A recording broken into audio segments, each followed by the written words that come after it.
Very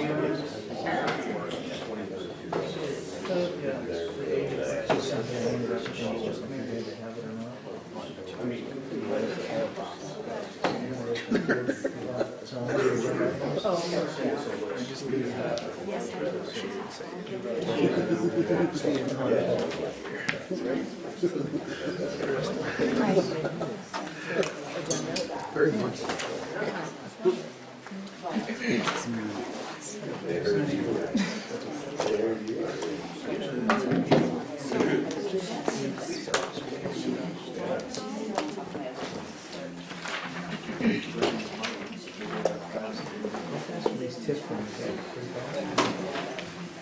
Yeah, they just have to. Okay, it is 6:30. Get the meeting moving. Before we move on to the agenda, just a couple of notes here. My name is Scott Rose. I'm the Mayor Pro Tem. Mayor Tom Weiser is traveling today, so I'm sitting in his stead.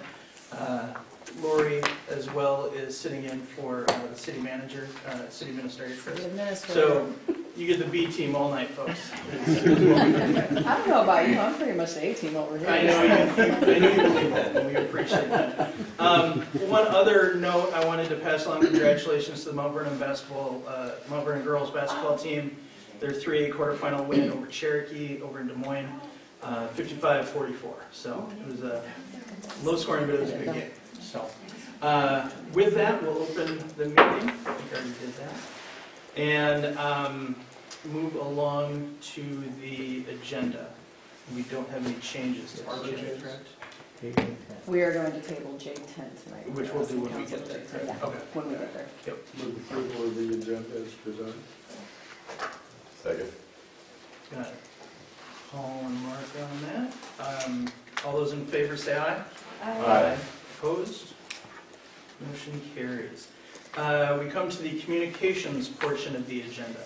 So if you're here to speak on an item that is on the agenda, we would ask that you wait until that item comes up. You'll have time to speak at that point. If you are here to speak to something that is not on the agenda, we would invite you to come up to the podium, make sure the green light is on. You'll have 5 minutes, and we'll go from there. And Mary's going to kick us off. Please introduce and your address, please. My name is Mary Evans. I live at 313 2nd Avenue Southwest. Tim Lemore, 612 3rd Avenue Southwest. I'm chair of the Cemetery Commission, and Tim and I are here to clarify any questions on the 2 public notices published in the Sun newspaper. One public notice listed 30 gravestones that were identified by Conservator John Hyder in need of restoration. The Cemetery Commission and volunteers were trained on July 25 by Hyder at a 3-day hands-on workshop held in the cemetery. The Cemetery Commission has formed 4 teams who are volunteering their time and have purchased their own equipment to level, repair, and reset those 30 gravestones. Hyder's estimate for restoring those stones was $5,605. The Commission is only asking the city to furnish the CA6 gravel needed to level the stones. Tim Legore will lead this restoration project. Yeah, I engineer by training and like to move dirt and rocks and things. Got to meet Mary in doing this kind of for the first time, I guess, and he said, yeah, I can do that. We've started out small. We've done 6 or 7 that Mary put in the paper and are working our way up a little bit. We'll have some training before we do anything much larger, but I feel quite comfortable with what we're doing now can be done, and training other people, certainly focus on the safety part of that. I don't see a big problem. Nothing is lifted too high, so it shouldn't fall very far. If it does fall, it'll be pinched between probably soil and stone, but certainly look at the safety part, and being retired, I'm not in a real big hurry to get that done, which makes it easier to be safe. So anyway, I have a lot to learn on doing that, but I don't think as far as the safety part, and I'm looking forward to doing that, and I really want to move up to the bigger things, but I know we need to process slowly on that, so, All right. anyway. Thank you. The second public notice listed 10 gravestones, each weighing over 3,000 pounds. The commission asked for $2,700 to hire Pam Krause, owner of the Monticello Monument Company, to restore these unstable stones, which are leaning dangerously. Krause is willing to train the commission members and volunteers how to restore those large gravestones. We've been informed that there isn't funding for this project at this time. The gravestones were listed in the public notice because we are optimistic that funding will be available in the future. Thank you. Thanks for your efforts.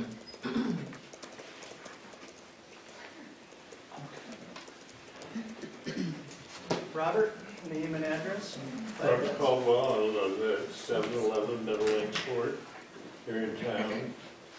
And I would like to acknowledge that the B team is allowing me to speak in Iowa. It's a privilege to speak at city council meetings. It's not a right, which I learned a long time ago. I'm here to speak about the mission of the Housing Committee. I believe when it was formed, on its agenda was to develop a rental policy, and I don't think they got that far. They did a lot of good work, but they didn't do that. I don't know the number of rental units in the city. I've been asking.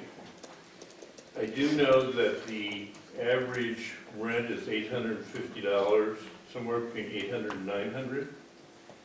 And that means if there are 100 units, that's $1 million business a year. So it's an important business.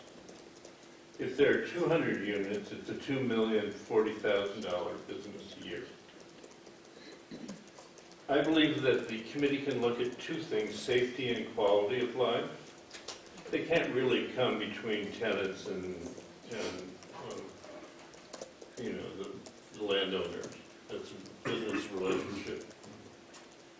First example of quality of life, in our lease that we signed last year, dogs were not allowed to do number 1 or number 2 within 100 feet of the building. But when we talked to a neighbor who was letting his dog, he blamed the dog for going right outside the door. And but then the management said the dog could go wherever it wanted, so they didn't even live up to what was in the lease.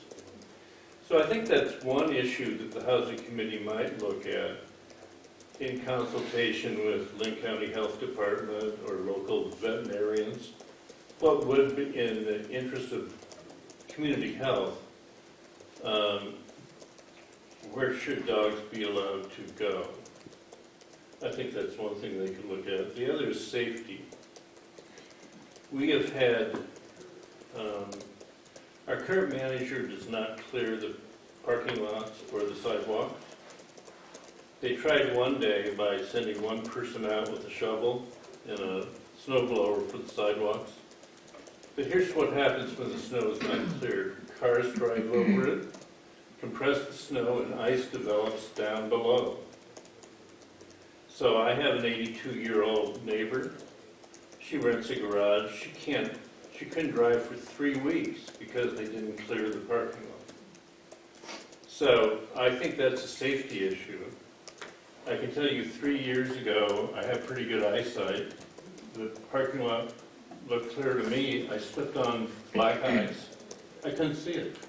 Feet went out, banged my head on the cement. I couldn't get up. And so when I had asked the management at that time to put down some grit, just when there's icy areas, you'll have a little bit of traction. Another person, about 5 years ago, slipped on the parking lot, and she used crutches for a year. So that's something that the city housing committee could look at, is safety.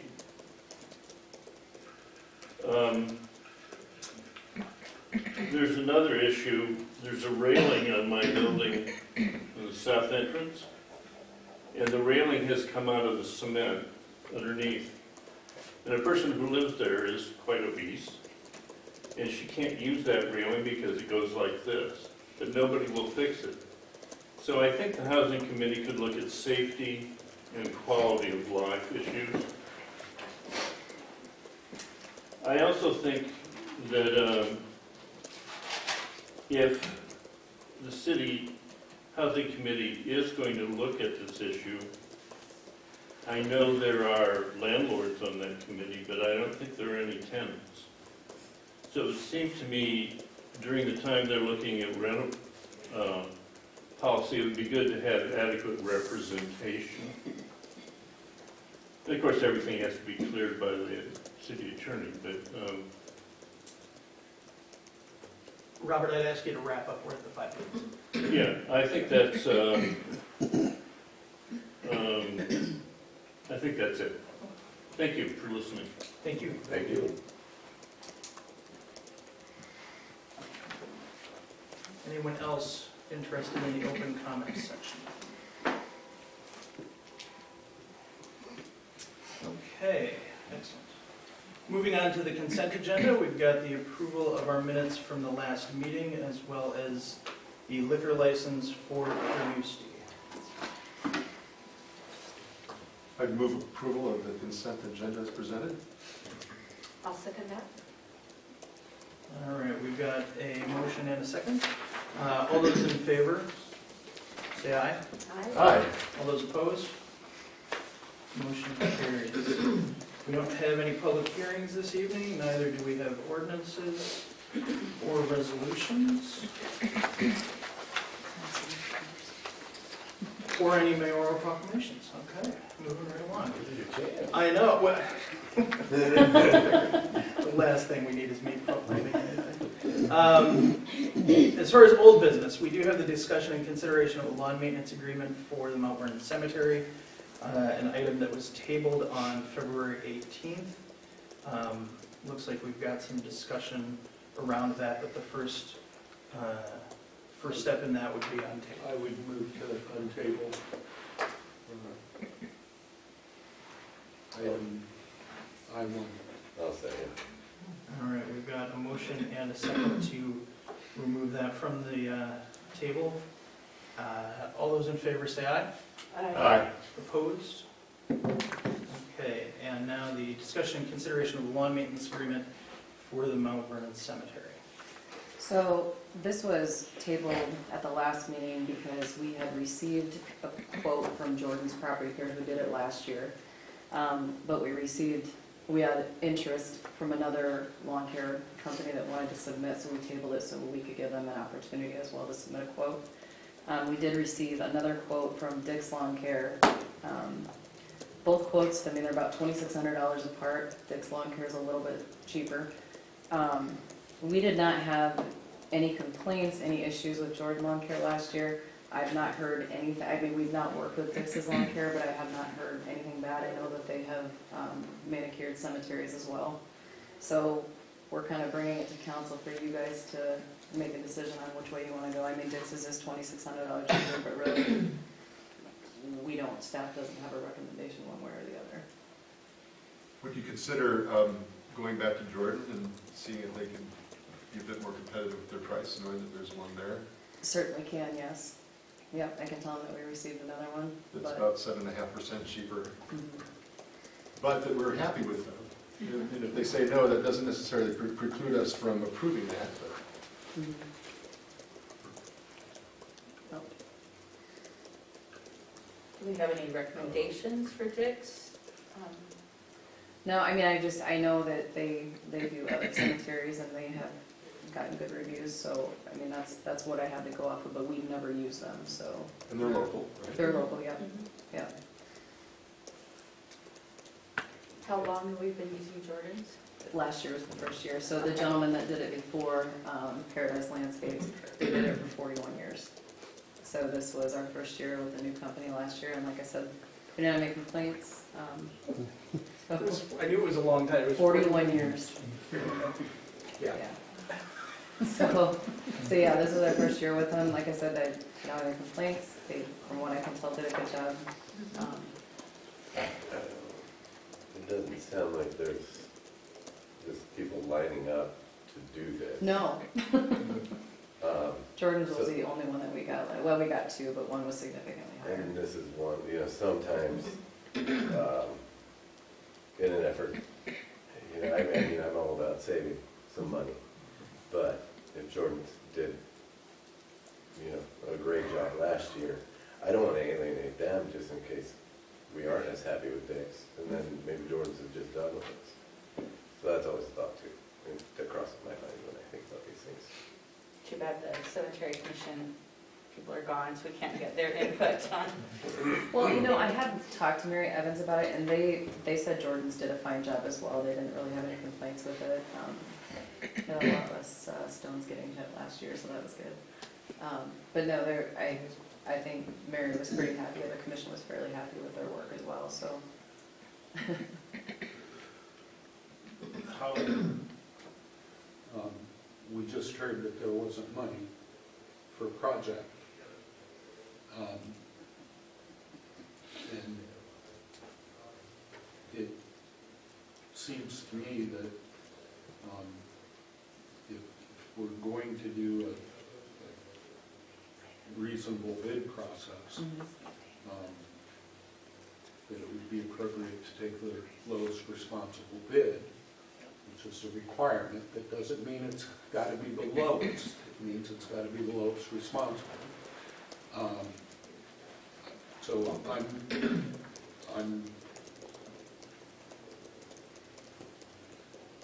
I'm not sure that in our bid processes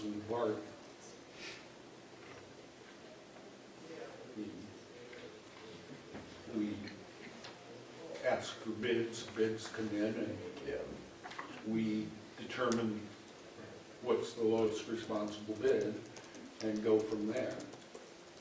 It does seem fair to let Jordan's know that another bid's come in that's lower, to just see what Jordan's wants to do about that. So they already know that there's been a bid. No, Jordan's does not. Oh. So we can go back to them and say, hey, we've received a bid, so then I guess you table that again tonight, and we can put it on next meeting if they want to Okay. submit another So bid. that changes the calculus a little bit. Could. Is there a place online that I missed? I could not find anything about Dick's online. It should be in the packet, it should be in the online packet. Yeah, There was just one page though, whereas Jordan had 6 pages. Yeah, Yeah. and I could find Jordan's like online with a simple Google search. I could not find. Dix's is relatively a newer lawn care company from my understanding. They've Yeah. only been doing it for about 2 years, so. Okay. Yeah. Just out of curiosity, have the requirements changed for their services at all? I know with Paradise, they settled graves and sodded, placed sod on fresh graves, that sort of thing. Are we reintroducing that to this? No, that's not included in this. It's not. No. Okay. I just wasn't up to speed. No, this is still just mowing, weed whacking.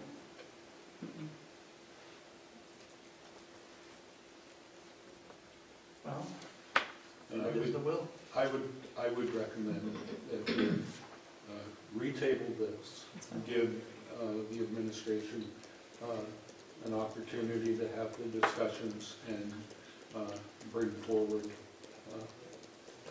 what the result of that is. So I would move to retable. I think that's fair. Also. So I will second. All right. We got a motion to put this back on the table. All those in favor say aye. Aye. Opposed?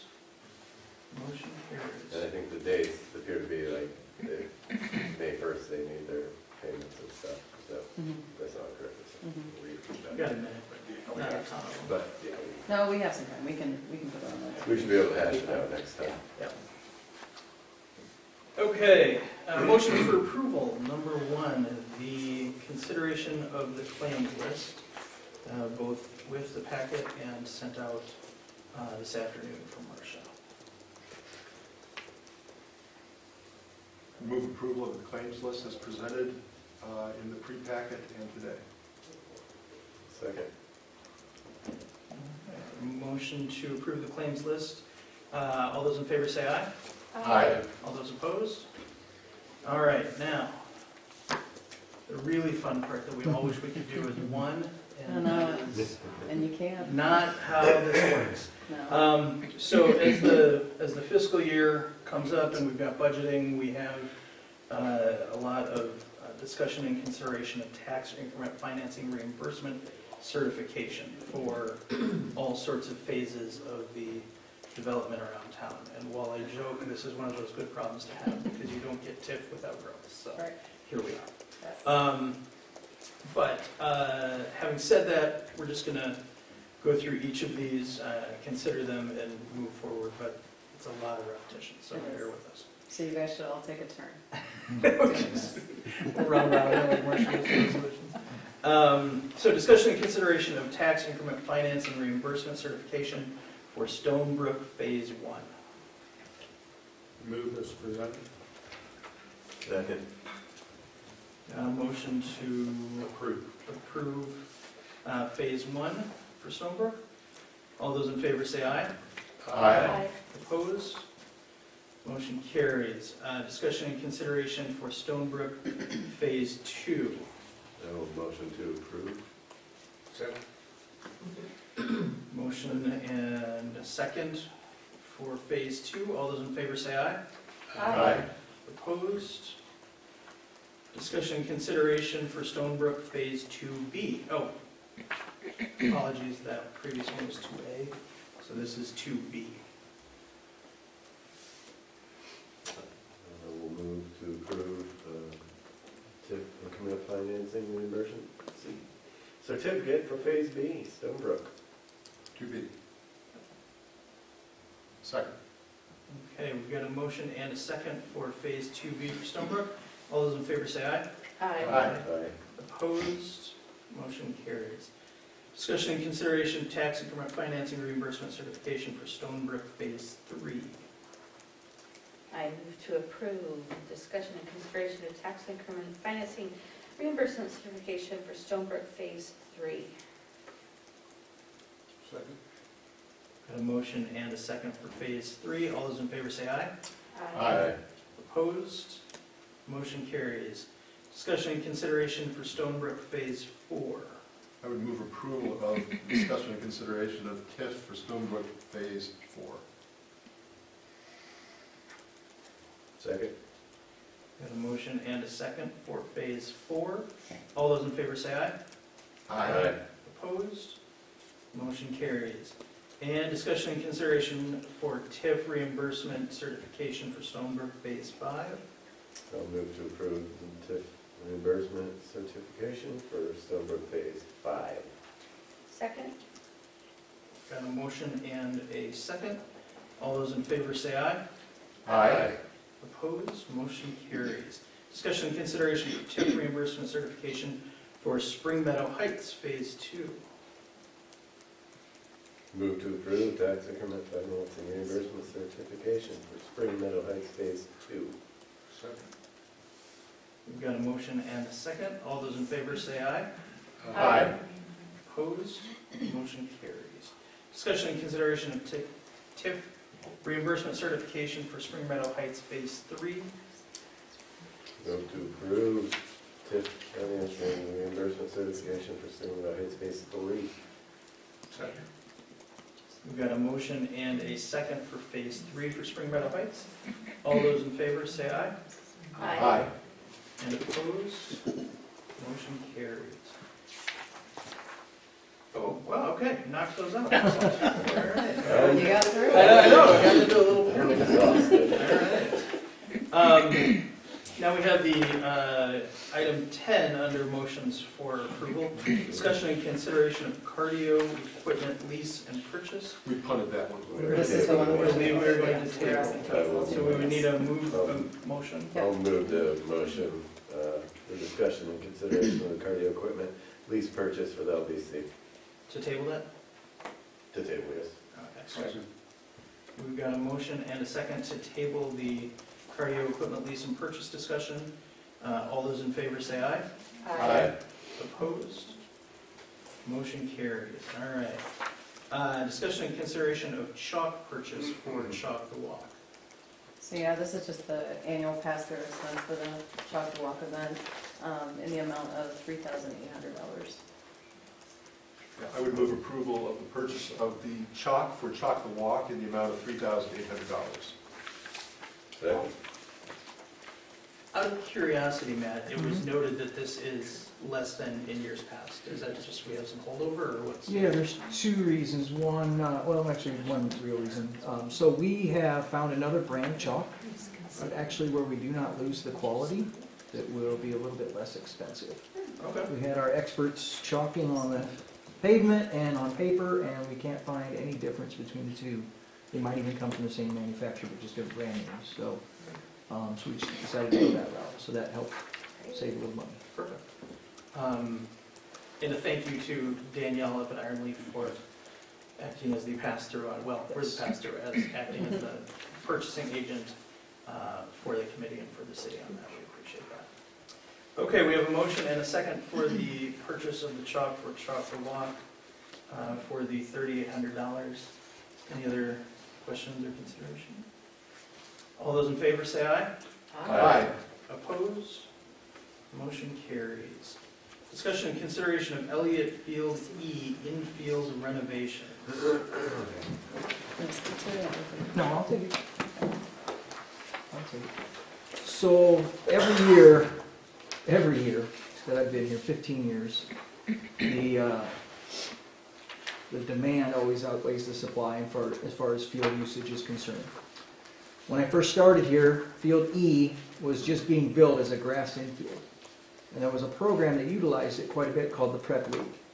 Prep League was 7th and 8th grade teams, and basically they played other teams from other communities on grass infields primarily, and so we felt that there was a need to develop a field in that nature.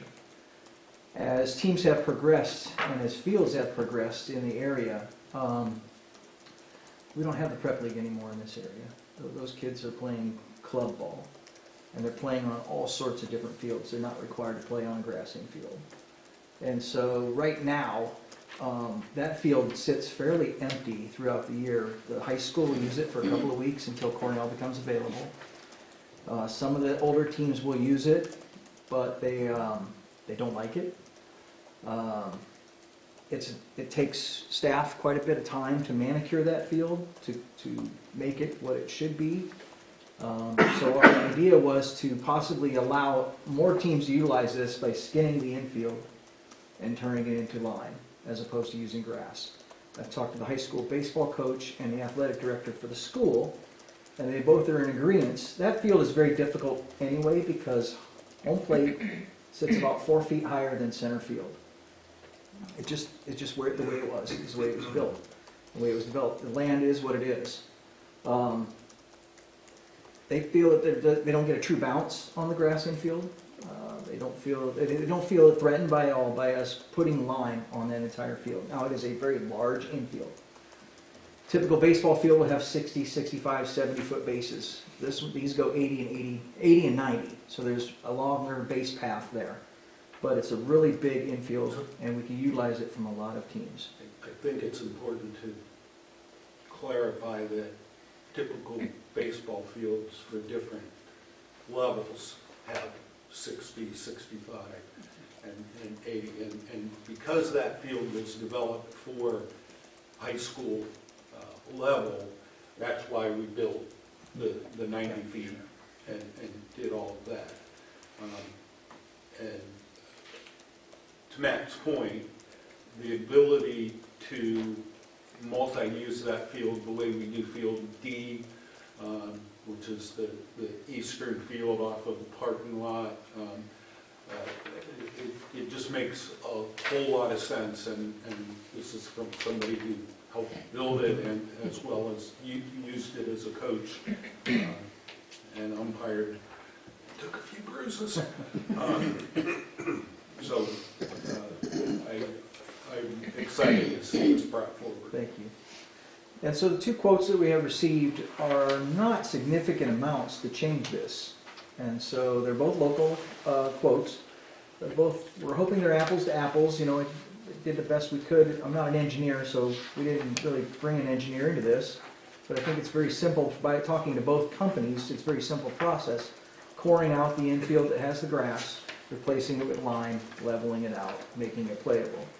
We do have plans to put multiple base paths, or excuse me, base pegs in there so that we can use it for multiple age groups. So this will be a multi-use field, which is very needed because of the demand that we have for the teams that are trying to acquire. And I to just Paul's gave you a- point, that's the other advantage to going long.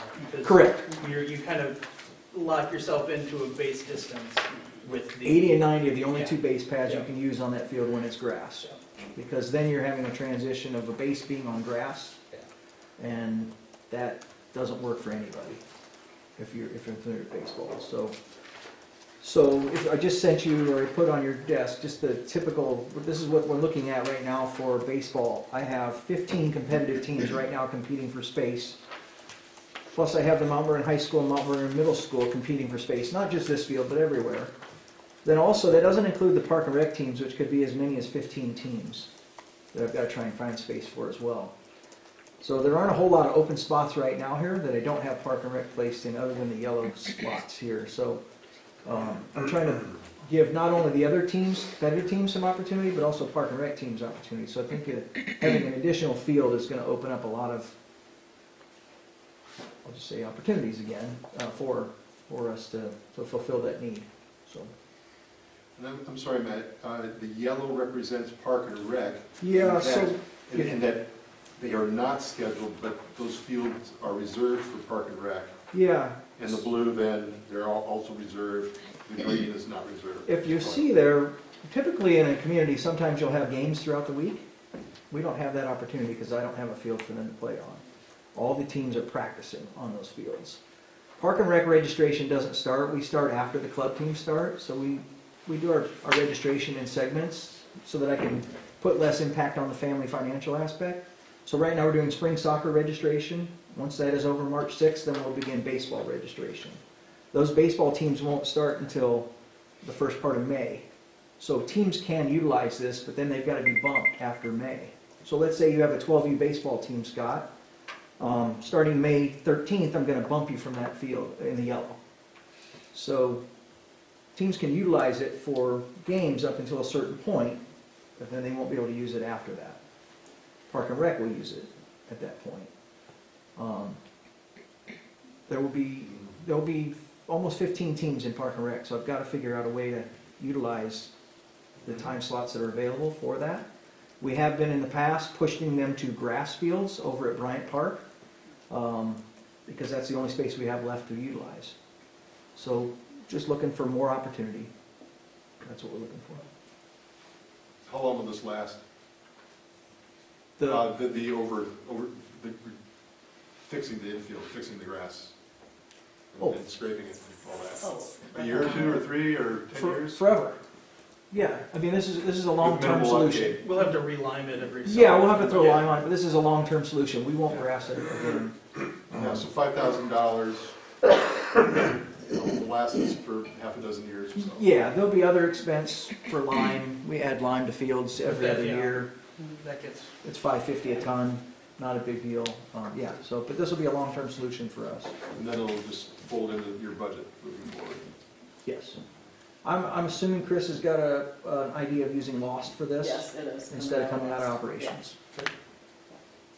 Do you have, I mean, we've got the two estimates, one at 48 and change and one at 5,100. Do you have a preference? They're both local. We've done business with both companies. I don't have a preference. I hate to put it on you guys, but I don't have a preference.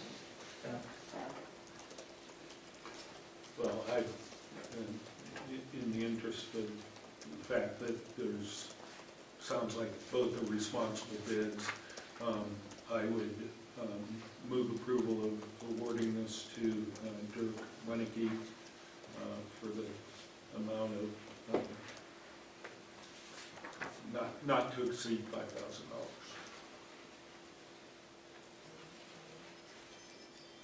I'll second that. Yeah, I'm going to give that to me. go for it. Because you can. Because I can. Oh, but now I messed up because I got Shireen and Scott, and we both S, so now I got to write my own. Okay. We've got a motion and a second on the floor to approve not to exceed $5,000 awarding the bid to Dirk Weinke for Field E work. All those in favor, say aye. Aye. Opposed? Motion carries. Any reports to be received or filed? Good work on that, Matt, thank you. Okay, we don't have any discussion items. Reports by mayor, city council, or administrator and council reports. Okay. City administrator, mayor, Tom didn't give me anything to pass along. Looks like the city administrator has some activities coming up. Lots of fun things coming. We do have the generator project at the OBC, the final connection being completed this Friday. Yeah. Hey, Well, that is the goal. fingers crossed. If I may Um, if I Just a may little add, context sir. on that. Sorry. Oh, yes, go ahead. Sorry. There is supposed to be heavy thunderstorms and hail Friday. So we're gonna bring umbrellas so this gets done on the 6th, because I they am need to. convinced that this Reinforced generator is cursed, but we have to have this done by March 31st. Yeah. Or we are Yeah. in, So again, there may be tents and umbrellas Yeah. on Friday, but it's happening. I mean, it may not happen, but.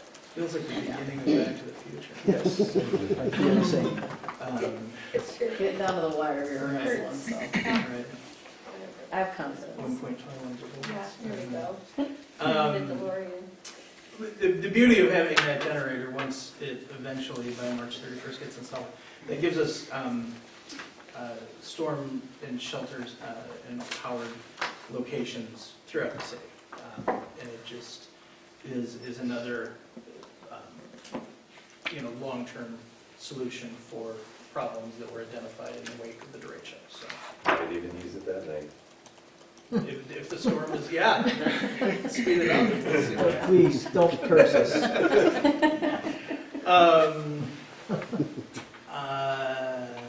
We're gonna come back to this recording. Yeah, absolutely. Anything else that needs to come before council tonight? And we are adjourned. Thanks, everybody. Scott, we really want that.